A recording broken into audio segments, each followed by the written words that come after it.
My father is in this picture, and my family are in this picture. And if you remember, I mentioned at the beginning of this with my mother and cancer, and that she never had the opportunity to use the system. It seems like it's went full circle. Many years later, just in the past year and a half or so, my father, who is a lot of you may work with clients like this. He is a disabled vet. He's in his late 70s. He has dementia, and he has a severe heart condition and 3 breaks in his leg. And when he went into the nursing home, he was told he could not participate in their rehab program because he was too high risk. And that put him in a kind of a situation of, well, it looks like you're going to be in your bed 24/7. Immediately contacted the nursing staff, and I said, you know, we will bring this in, and we will put him in it, and you will see what will happen. Now, I've done this for so many years in so many nursing homes to see this experience, but to actually see it with my own family member was quite remarkable. And so we picked Father's Day to go in there with myself and my kids and my wife and set up a little party for my father in the conference room way down the hall. And I thought, well, this is going to be great, because I was so confident that as soon as we got him in this, that things would be much different.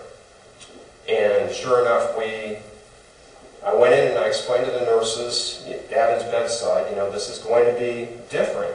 And they were kind of looking and, you know, understandably kind of wondering what they were in for. And we put my father in it. He's standing.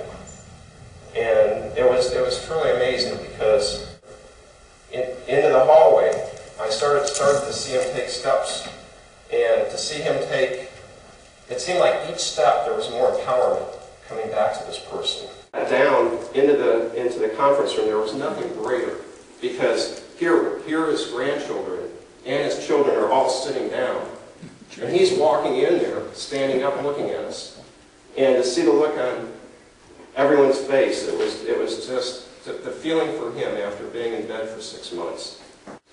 But when you think about that, and you think about all the other dads and moms and brothers and sisters that are in those situations, that you could just bring a little ray of light into their life and the people around them, and think about what it does psychologically to everyone. Happy birthday, Dad. My father, this is him months later on his birthday.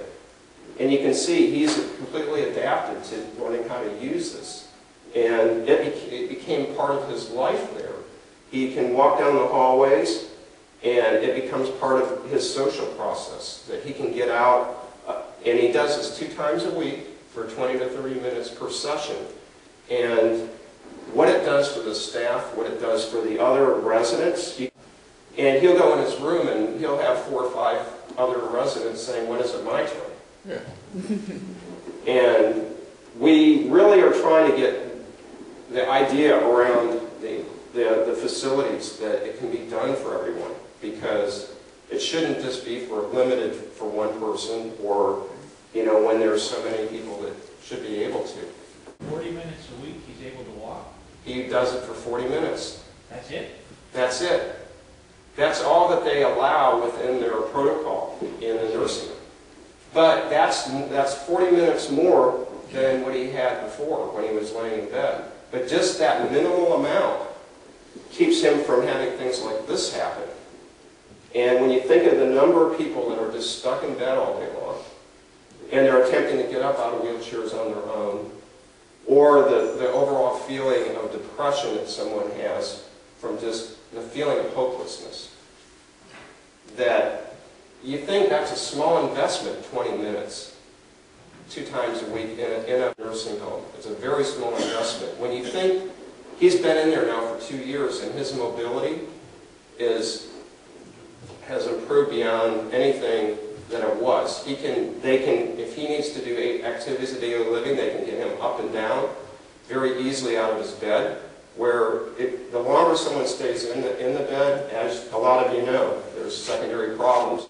But the fact that you can get someone up, and you're going to use a great deal more of your energy just trying to get the person up to go toileting or bathing if you're just leaving them in the bed all the time.